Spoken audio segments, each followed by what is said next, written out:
حضور کو تمام اختیارات عطا فرما دیے. سورج بھی حضور کا نوکر، چاند بھی حضور کا نوکر، ستارے بھی حضور کے محتاج، یہ زمین بھی حضور کی نوکری کرتی ہے، یہ آسمان بھی حضور کا نوکر ہے. میرے آقا کے اختیارات کا عالم یہ ہے، انگلی اٹھاتے ہیں چاند ٹکڑے ہو جاتا ہے، ہاتھ بلند کرتے ہیں ڈوبا سورج افق پر لوٹ آتا ہے. ارے وہ چلتے ہیں تو دریاؤں کو روانی مل جاتی ہے، وہ ٹہرتے ہیں تو پہاڑوں کو ٹھہراؤ مل جاتا ہے. میرے آقا مسکراتے ہیں تو کلیوں کو مسکرانا آ جاتا ہے. میرے آقا کے پسینہ مبارک سے گلو لالا کو مہکنا آ جاتا ہے، خوشبو مل جاتی ہے. مجھے کہنے دیجئے میرے آقا آنکھیں بند کرتے ہیں تو رات کو اندھیرا مل جاتا ہے، مدینے والا آنکھیں کھولتا ہے تو صبح کو سویرا مل جاتا ہے.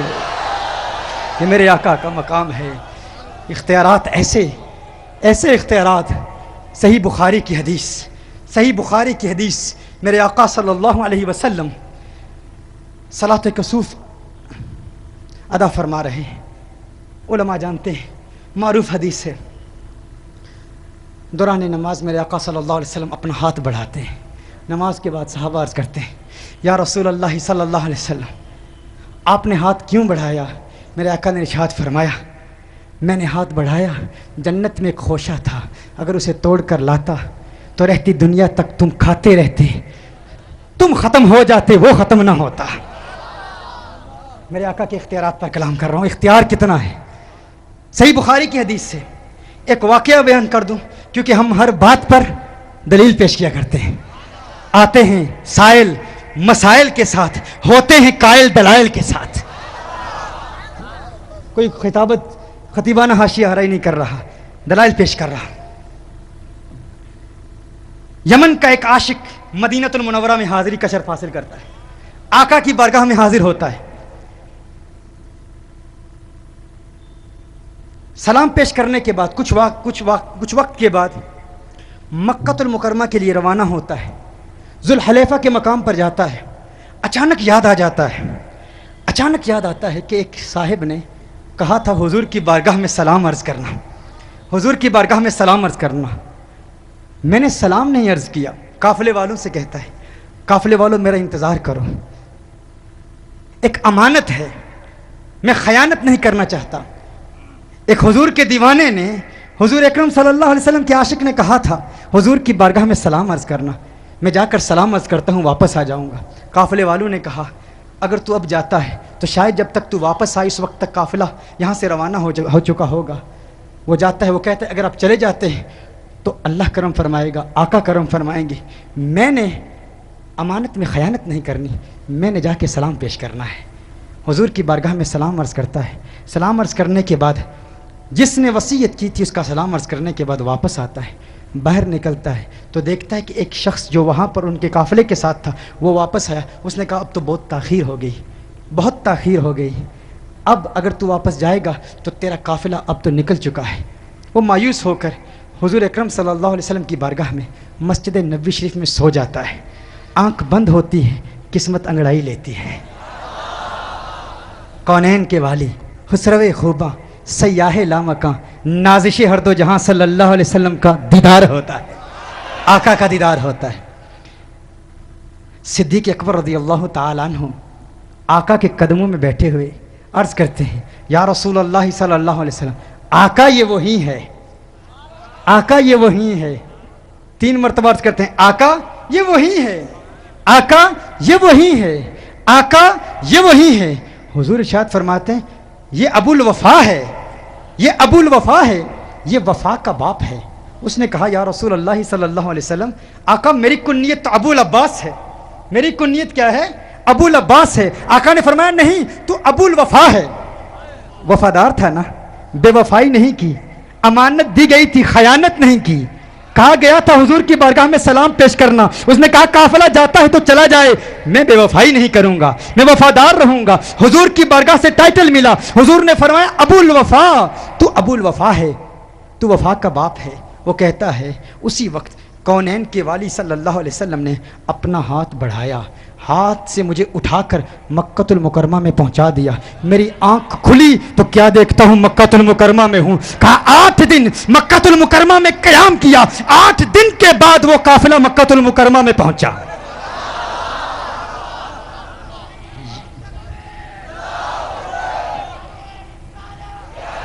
یہ کیسے ممکن ہے؟ حضور اکرم صلی اللہ علیہ وسلم تو پردہ فرما چکے ہیں، آقا تو پردہ فرما چکے ہیں، ہاتھ بڑھائیں کسی کی خواب میں آ کر اسے اٹھا کر مدینہ المنورہ سے مکہ المکرمہ پہنچا دیں، یہ کیسے ممکن ہے؟ میں بتاتا ہوں کیسے ممکن ہے۔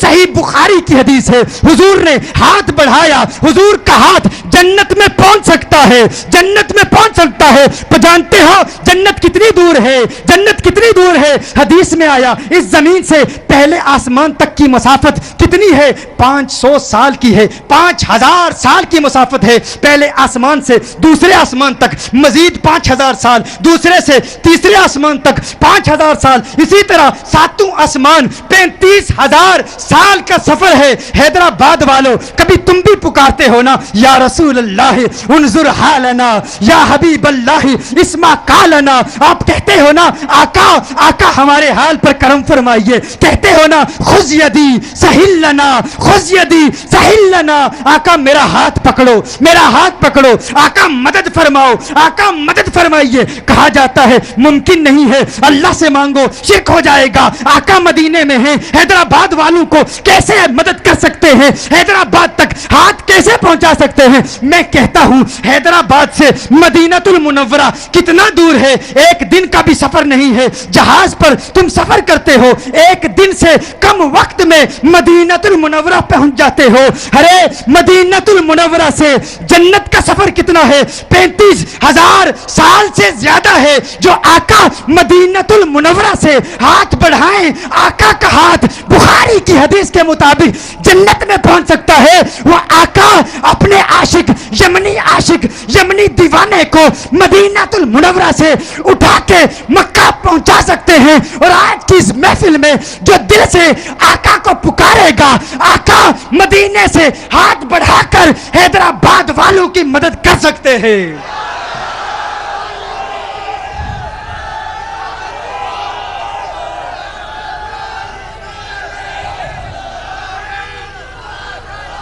واللہ وہ سن لیں گے، فریاد کو پہنچیں گے۔ ایسا بھی تو ہو کوئی جو آہ کرے دل سے، تم دل سے تو پکارو، دل سے پکار کے دیکھو۔ میں عرض کرتا ہوں بتائیے اندھیرے میں خیر ہے یا نور میں خیر ہے؟ ہاں، تاریکی میں خیر ہے یا نور میں خیر ہے؟ بعض اعتبار سے نور ہیں، نور حسی نہیں، نور معنوی ہیں، جسم نور نہیں، نور ہدایت ہے۔ حضور اکرم صلی اللہ علیہ وسلم ہر اعتبار سے نور نہیں ہے۔ میں پوچھنا چاہتا ہوں، اللہ نے فرمایا انا آتینا کل کوثر، محبوب ہم نے آپ کو الکوثر عطا کیا، اے الخیر کلہ، یعنی ہر خیر کا کل، اگر ہر خیر کا کل عطا فرمایا اور نور خیر ہے تو ماننا پڑے گا حضور کو اللہ نے کلی اعتبار سے نور بنایا۔ حضور کل نور ہے، یعنی کیا؟ حضور کا جسم بھی نورانی ہے، حضور کی آنکھیں بھی نورانی، حضور کی زلفیں بھی نورانی، حضور کے لب بھی نورانی، لبوں پر تبسم کی سجاوٹ بھی نورانی، لبوں پر مسکراہٹ کی کھلکھلاہٹ بھی نورانی، حضور کی آنکھیں نورانی، حضور عالم بیداری کے بھی نور، حضور عالم خواب کے نور، حضور کا ظاہر نور، حضور کا باطن نور، حضور نور ہدایت، حضور نور حسی، حضور نور معنوی، حضور اس دنیا کے نور، حضور عالم آخرت کے بھی نور، حضور جنت کے نور، جنت الفردوس کے نور، حضور اکرم صلی اللہ علیہ وسلم سدرۃ المنتہا کے نور، مقام محمود کے نور، حضور خود نور، ہر قول نور، ہر فعل نور، ظاہر نور، باطن نور ہے۔ ان کا نور تو نور ہے، تیری نسل پاک میں ہے، بچہ بچہ نور کا، تو عین نور، تیرا سب گھرانہ نور کا۔ جو اس نور کو دیکھ لے، جو حضور کے نور کو دیکھ لے، اسے کیا ملتا ہے؟ قد جاءکم من اللہ نور وکتاب مبین۔ حضور کا نور اللہ کے انوار و تجلیات کا مظہر ہے۔ اللہ کے نور کے فیض سے حضور کا نور معرض وجود میں آیا ہے۔ اور جو حضور کے نور کو دیکھ لے، حضور کے نور کو دیکھ لے، ایک قرآن کریم کی آیت سے ایک نقطہ پیش کرتا ہوں۔ اللہ جل وعلا نے قرآن میں ارشاد فرمایا وَإِذْ قُلْتُمْ يَا مُوسَى لَن نُؤْمِنَ لَكَ حَتَّى نَرَى اللَّهَ جَهْرَةً۔ انہوں نے کہا، موسیٰ علیہ السلام کی قوم نے کہا، ہے موسیٰ اگر تو نے اللہ کو دیکھ لیا ہے تو ہمیں بھی دکھا، ہم بھی اللہ کو دیکھنا چاہتے ہیں۔ اس وقت تک اللہ پر ایمان نہیں لائیں گے جس وقت تک تو ہمیں اللہ دکھا نہیں دیتا۔ یہ موسیٰ علیہ السلام کی قوم نے کہا تھا۔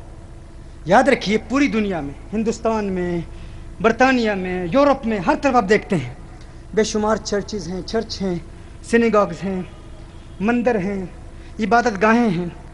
یہ تمام عبادت گاہیں کیا پیغام دے رہی ہیں؟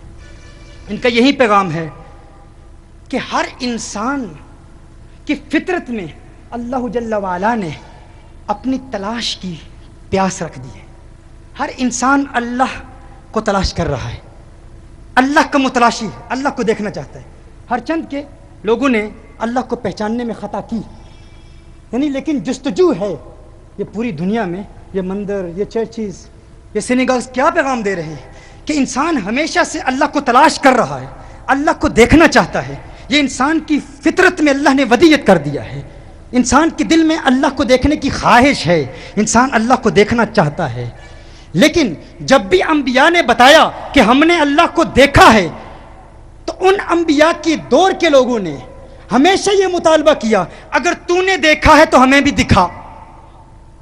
اگر تو نے دیکھا ہے، بڑے مزے کی بات ہے یہ، اگر تو نے دیکھا ہے تو ہمیں بھی دکھا۔ ہمیں کیوں نہیں دکھاتا؟ یہی موسیٰ علیہ السلام کی قوم نے کہا تھا نا، ہمیں بھی دکھا۔ کیا وجہ ہے کہ تمام حدیث کے ذخیرے میں ہمیں کوئی ایسی حدیث نہیں ملتی کہ کسی صحابی نے آقا کو دیکھنے کے بعد یہ مطالبہ کیا ہو کہ ہمیں اللہ دکھا دے؟